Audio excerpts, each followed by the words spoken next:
The Atlanta Braves are no-hit through 4 innings en route to a series-losing 9-3 loss to the Giants. Let's talk about it. This is the Braves Postcast, your instant game reaction for the Atlanta Braves. Part of the Locked On Podcast Network, your team every day. Yes, welcome on into the Braves Postcast, part of Locked On Sports Atlanta, where we cover your Atlanta sports teams each and every day. I'm your host. Unfortunately, it's each and every day. I'm your host, Lindsay Crosby, author of the Braves Today newsletter over at bravestoday.com. You can follow me on social media at Crosby Baseball. That fellow over there is Jake Mastroianni, host of Locked On Braves. You can find him on social media at Shortstop Ball, where he gets great nuggets custom from CJ Nikowski himself. Do us a favor, subscribe to Locked On Braves wherever you get your podcasts and on YouTube. Jake's got a lot of great stuff coming because I'm pretty sure we're going to be pivoting to the trade deadline quickly. Braves dropped series finale 9-3 to the San Francisco Giants. And if nothing else, the reason you need to subscribe to Locked On Braves and listen to Jake is he correctly predicted that Justin Verlander would get his first win of the season when we talked about this last night. Not only did Verlander get the win, Jake, he was no-hitting the Braves through 4 innings. What more can we say about this offense at this point? Yeah, that's why I was kind of laughing coming into the show, because I'm sitting here looking at this line from Justin Verlander. 5 innings, 1 hit, 5 walks, no earned runs. Like, how unbelievable is it that a starter who throws over 40 pitches in the first inning, and then next thing you know, he's no-hitting you in the 4th inning, and he doesn't give up any runs. He still somehow makes it through 5 innings. Like, how much can we measure this offense? Pitches. Yeah, and how bad this offense has been this year, and how bad they were in this game, especially early on. They did break through finally and get some runs on the board. And you look at it up and down. I mean, there's some guys that had some individual stuff in this game, but it's just, you let a guy throw 40-plus pitches in the first inning and not score a run on him then, but then let him no-hit you for several innings after that. Let him get through 5 innings without giving up a single run. That is really, really hard to do. You got to be a pretty bad offense to let that happen. Yeah. Here's the thing. It wasn't just a one-hitter and a shutout. Atlanta wasn't even making decent contact. They had 3 hard hit balls in the entire 5 innings. And Strider also only had 3 allowed. And we're going to get to that in a minute, because that home run, I'm still mad about that home run, that Rafi Devers home run. But again, 5 walks to only 3 strikeouts. His ERA is now down to 4.70. This is not the same Justin Verlander. And I don't quite think everybody maybe realizes. I mean, the velocity is okay. He averaged 94.5 today, but he got 5 total whiffs. He couldn't miss bats. You just couldn't do anything with the pitches. And at this point, Andy hit somebody. So he gave out 5 free passes, and Atlanta just refused to cash any of them in. And yes, it was a weird lineup. You didn't have Ronald Acuna Jr. Yeah, supposedly he's not hurt. The Braves just gave him a day off here because with the day off tomorrow, the off day tomorrow, he's off his feet for 48 hours. But I don't know what else to say at this point. And I don't really want to rehash the whole thing. Everybody's tired of hearing this, but these guys just have to be better. There's nothing this has currently constructed. This is not going to work next season. No, it's not. And things are going to have to be shaken up. Look, I continue to keep trying to hold on to some sort of hope. And, you win the game Friday night against the Yankees and you see how good the offense is looking. And you're thinking, okay, maybe they can get on that giant run that we've been looking for all year. And then they don't. And then they come back against the Giants in that first game. You see the offense, really break out. And you're thinking, okay, maybe this is going to start the run against a team that's coming in struggling right now. And then they drop the next 2 games.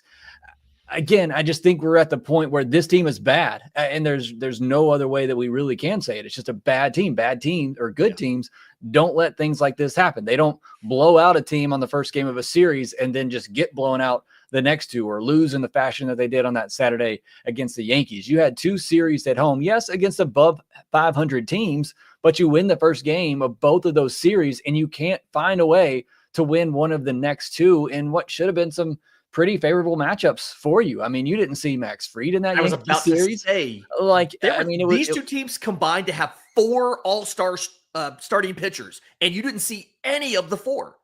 Yeah, I mean, it was right there for them, to make some sort of run out of this, at least win a couple of series against some good teams, and they just failed to do so, which again just points to the fact that it's a bad team. Look, starting pitching isn't great as well, and you got to overcome that. I understand, but it's just, again, there's really nothing else you can say other than this team's just bad, and they got to find a way to shake things up in the offseason. You got to look at the rest of this season and see, okay, who can I work with? Who's part of this future? And who can get going, and then kind of shake up the rest of it. Because it's not fun to sit here and have to talk about these games, certainly. And it's depressing as me as I'm a fan. I love the Braves. I want to see them do well and want to see them win, but it's hard to sit down and watch some of these games, especially when you take Acuna out of it. I mean, Strider, we'll get to him in a minute, but certainly having his ups and downs, and not exactly the most dominant Strider we've seen in the past, but this offense and you look at it at the end of the day, 7 hits and 5 walks. I mean, you had guys get on base, but look at what they did with Olsen today. Walked him 3 times without Acuna behind him there. Not that Drake Baldwin's been any type of slouch, but they'd much rather face the rookie and not pitch to Matt Olson, who ended up getting a hit in this game. Profar was on 2 more times in this game as well. So, I mean, you had some guys getting on base. Michael Harris had another hit. Eli White, who's filling in for Ronald, gets a couple of hits. So, I mean, you had guys do some things up and down the order, but just not enough. 2 for 10 with runners in scoring position. I mean, that's better than the 0 for 10 or 1 for 10 we've seen a lot of this season, but 2 extra base hits and just 2 doubles. And that's something we've talked about a lot this year. Where are the home runs for this team? CJ and them talked about it on the broadcast. Yeah, it's great you got all those walks from Verlander early on, but they were taking a lot of first pitch strikes too. They were being very patient, and we've talked about that with their approach this year. It just seems like they're either very patient or they're very aggressive, and there's just kind of no in between, but just no home runs at all in this game, and just not getting the home runs that we expect from this lineup. Yeah, and I'll point out that you didn't get any of those hits with runners in scoring position until you were down 9-0. Right. I mean, those didn't come until that 3-run 7th inning, and there you go. They brought this up on the broadcast. I kind of wanted to ask about this. Do we think that was Marcell Ozuna's final at-bat in Truist Park as a member of the Atlanta Braves? I tend to think the way that this post All-Star game series stretch has gone, 2-4. Again, you avoid 4 All-Star starting pitchers and you still go 2-4. I'd like to think that any sort of hope the front office may have had about the Braves maybe figuring it out is gone. And so I'm leaning towards that was probably his last at-bat in Truist Park as a member of the Braves. Yeah, I mean, it has to be. This is not a matter of what can I get for Ozuna. It's just a matter of we need to see what we have future-wise with Drake Baldwin and Sean Murphy and how they can both handle being in the lineup every day and working them in the catcher spot. Ozuna's not part of this future. Maybe they sign him back next year at a $10, $12 million deal or something like that, but he's not part of the future. And it's just best for the Braves future-wise to not have Ozuna the rest of the way. So even if you're giving him up for a panda costume or whatever you got to do, I think you have to move him. I mean, if he's willing to be traded, and it sounds like he wouldn't veto a trade from his comments there, I think you got to move him for just whatever, just for the sake of this team the rest of the year to see what you have with Baldwin and Sean Murphy. Yeah. All right. In just a second, let's talk about the starting pitching. Let's talk about Spencer Strider and how at least that first home run really wasn't his fault. We'll do that next right here on the Braves Postcast. Do you ever wish managing your money felt easier? With Monarch Money, it can, whether you're growing your savings, planning a big purchase. Monarch puts you in the driver's seat. It's like having your own personal CFO, giving you full visibility and control over your finances. Because Monarch Money is more than just a budgeting app. It's a complete financial command center. You can track all your accounts, investments, and spending in one place. So in addition to managing your money, you're also building wealth. I share finances with my wife. Monarch Money makes it incredibly easy because all of our accounts pull into the same place. I can see what she spends. She can see what I spend. And we are on the same page because we know what has and hasn't been paid and what money is remaining in the budget for that pay period. So take control of your finances with Monarch Money. Use code LOCKEDONMLB at monarchmoney.com for 50% off your first year. That's monarchmoney.com, code LOCKEDONMLB for half off your first year. Okay, so Spencer Strider goes 5 innings in this one. 5 hits, 3 runs, 3 walks, 7 strikeouts. He really did not have the ability to get his fastball in the zone today. I mean, like half, he threw 65 of them. 51% were in the zone. And you really saw the struggles, especially kind of early. But the home run that Rafi Devers hit, I just have to shout out to Sarah Langs with the MLB. She's the greatest at this kind of stuff. He hits a home run. It was, what was the count here? It was a 3-2 slider that was almost in the dirt, less than a foot off the ground, that he hits for a home run. He didn't even hit it well, 92.5 miles an hour. Definitely some Vlad Guerrero stuff here. Per Sarah Langs of MLB.com, that is the second lowest pitch hit for a home run in baseball this year. Pete Crow Armstrong had one similar to this, a little bit lower. It feels like Strider struggled to execute a bit today, but even when he did execute and get a swing on a pitch that should not even be touched, he got tagged for a home run in this one. Yeah, definitely not Strider's best performance. Fastball command was just really eluding him, which is kind of crazy to think that he threw 65 of them today for a pitch that he really was struggling with. I don't know why they continue to go with that. Maybe he just didn't have a great feel for anything. It's not like he got a ton of, called strikes on the slider either. He actually got more whiffs on the fastball than he did on the slider, but that's also because he threw it so much more. It was only an 18% whiff rate on his four-seamer and a 33% whiff rate on his slider. So yeah, that's an odd one again with how much he was struggling with the four-seamer that they continued to throw it like that. And it averaged 95.6. That's right on his yearly average, but he only maxed out at 96.9.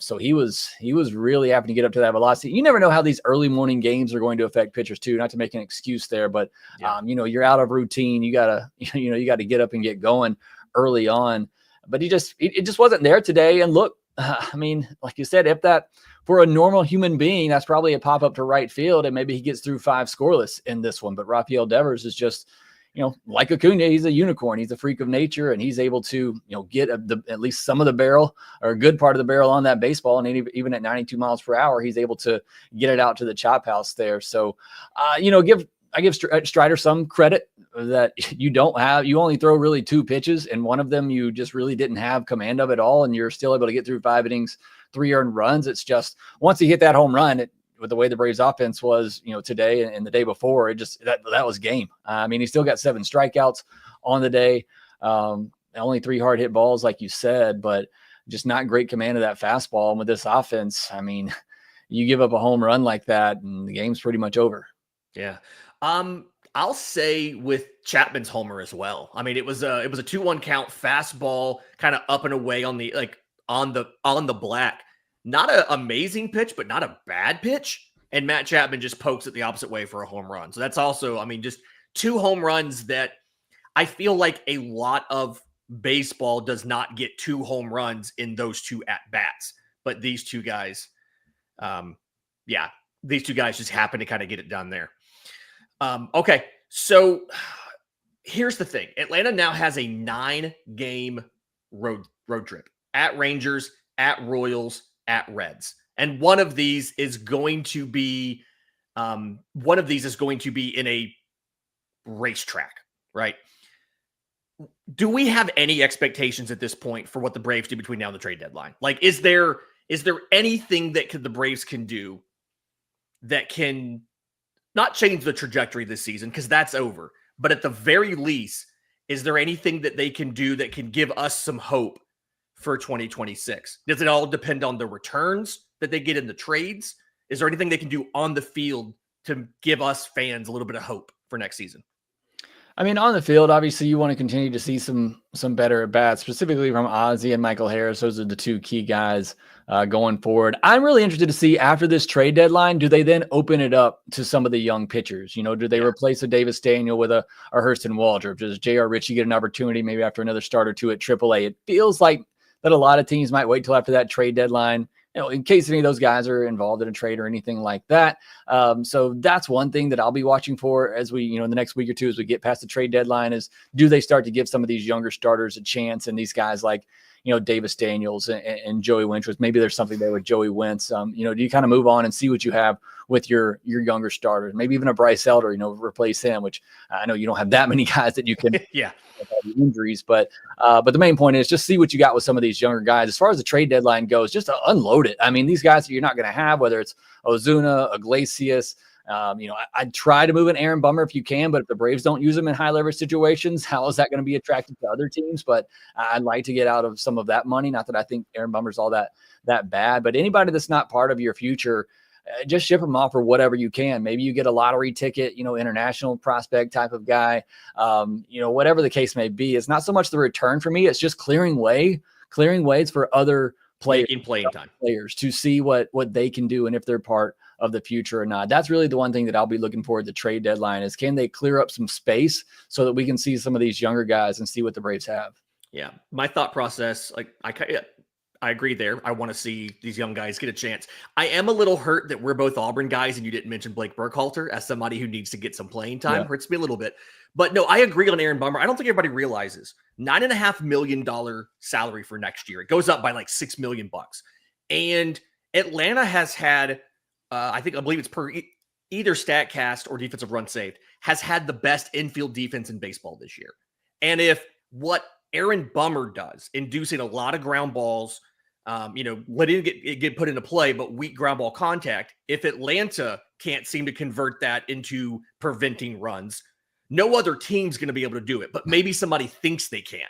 And so that's the goal for me is the Aaron Bummer experiment hasn't worked. He has a skill, but even the best infield defense in baseball hasn't been properly able to utilize that to keep runs off the board. So we'll see what happens with him. I agree with you. I want to see a bunch of young pitching prospects. I would not even be opposed to a couple position players. We've seen Nacho now for about a week, and he's supposed to be, I think Fridays, assuming Austin Riley does everything correctly, he'll be back. And Nacho's probably going down. But I want to see like a Carlos Rodriguez. I want to see some way Atlanta can find to get him a little bit of run. Looks like he's been pretty good in Gwinnett. He is on the 40-man roster already, I believe. So you don't have to lose somebody to do that. But I want to see the Braves get a little bit of run for guys like him and just see if you have anything there before we go into the offseason. What we need now is information. So, again, Braves dropped the series finale 9-3 to the San Francisco Giants. That means they have dropped the series. They are off tomorrow. The team is flying tonight to Texas. They start a series on Friday against the Rangers. First pitch, 8:05 p.m. on Friday night. We'll be back with a postcast to break down everything they do, win or lose, on Friday. For Jake Mastroianni, I'm Lindsay Crosby. This has been the Braves Postcast.